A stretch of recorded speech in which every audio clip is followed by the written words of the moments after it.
জীবনে যেসব মানুষের থেকে দূরে থাকা উচিত। ১. অবিশ্বাসী ও প্রতারণাকারী। যারা বারবার মিথ্যা বলে, যারা গোপন কথা ফাঁস করে, যারা অন্যের পেছনে মিথ্যা গুজব রটে। বিশ্বাস ভাঙা মানুষ একটা বিষাক্ত ছুরি, যারা নিজেরাই হাসতে হাসতে কাঁটা দেয়। ২. হিংসুক ও ঈর্ষান্বিত। যারা অন্যের সাফল্যে খুশি নয়, বরং জলে পুড়ে মরে। সামান্য উন্নতিতে যারা ব্যঙ্গ করে বা ছোট করে। যারা অন্যের আলোতে অন্ধ হয়ে যায়, তাদের অন্ধকারেই থাকতে দাও। ৩. অতিরিক্ত নেতিবাচক মানসিক।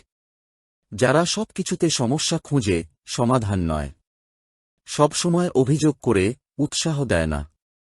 অন্যের স্বপ্নকে অসম্ভব বলে মনে করায়। পচা মন আশেপাশের সবাইকে দুর্গন্ধে ভরিয়ে দেয়। ৪. নিজস্বার্থপর ও ব্যবহারকারী।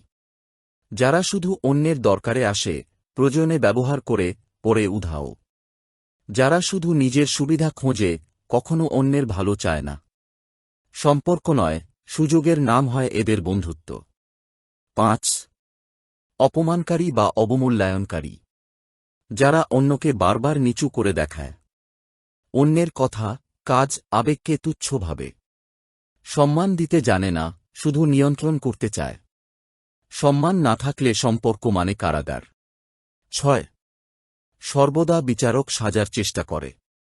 যারা অন্যের সিদ্ধান্ত, পোশাক, পছন্দ সবকিছুতেই ভুল খোঁজে। যারা আপনাকে নিজের মতো গড়তে চায়, মানুষ হিসেবে সম্মান করে না। ৭. আবেগিকভাবে বিষাক্ত, ইমোশনাল ম্যানিপুলেটরস। আপনাকে ভালোবাসি বলেও চাপ দিয়ে সব করিয়ে নেয়। সব দোষ আপনার ঘাড়ে চাপিয়ে গিল্ট ট্রিপ করায়। কাঁদে, ভয় দেখায়, চুপ করিয়ে রাখে। ভালোবাসা কখনো ভয়ভীতি, মানসিক দমন বা ব্ল্যাকমেইল না। সুতরাং এই সমস্ত মানুষের থেকে দূরে থাকা উচিত।